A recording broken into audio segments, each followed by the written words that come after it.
Hi everyone, today we're talking about Mad Jack, Fighting Jack. We're talking about Jack the Patriot. That's right, today we're talking about Churchill, John Malcolm Thorpe Fleming Churchill, international baller. Just by looking at this guy, you know he's up to something because he looks exactly like British heartthrob Sean Connery. Not many know who Jack is, but most have heard his famous quote, "Any officer who goes into action without his sword is improperly dressed." But Jack has had some interesting battles that we're going to learn about. Before we start, let me give you a quick backstory on Jack. He's British. Okay, let's get started. Mad Jack absolutely lived up to his name. When fighting in World War II, he was known for fighting with a longbow, a Scottish broadsword, and his bagpipes.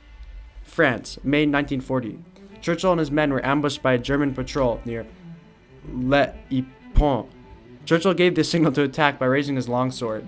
Some even say that Jack killed a German with a longbow, but Jack says his longbow was broken early in the campaign.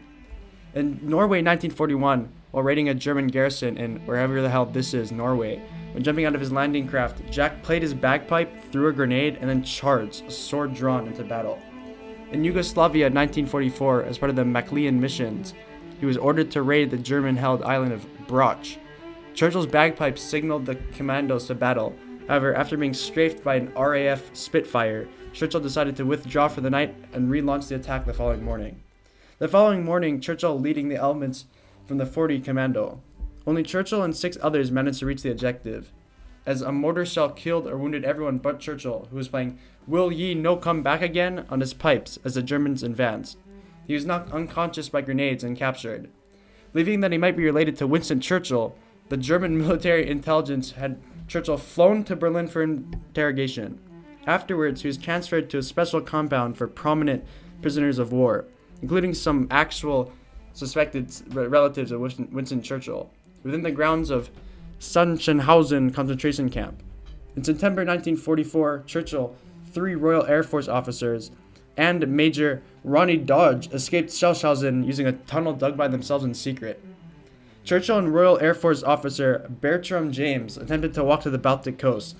Then they were captured near the German coastal city of Rostock, a few kilometers from the sea. They literally dug a tunnel and walked to the sea.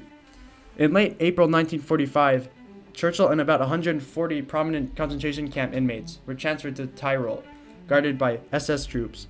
Here, the prisoners told some of the German army officials that they thought they were going to be killed. So the German army unit came and protected the prisoners. After that, the Germans left. Churchill walked 150 kilometers to Verona, Italy. The Germans literally stopped the Germans from killing other people. Mad Jack is quite possibly one of the luckiest men in the world. He's right up there with Phineas Gage and Tom Hanks. Mad Jack has more stories than that. I suggest you read up on him. To sum up this man, if you're looking at absolute baller in the encyclopedia, it would be photos of Fighting Jack.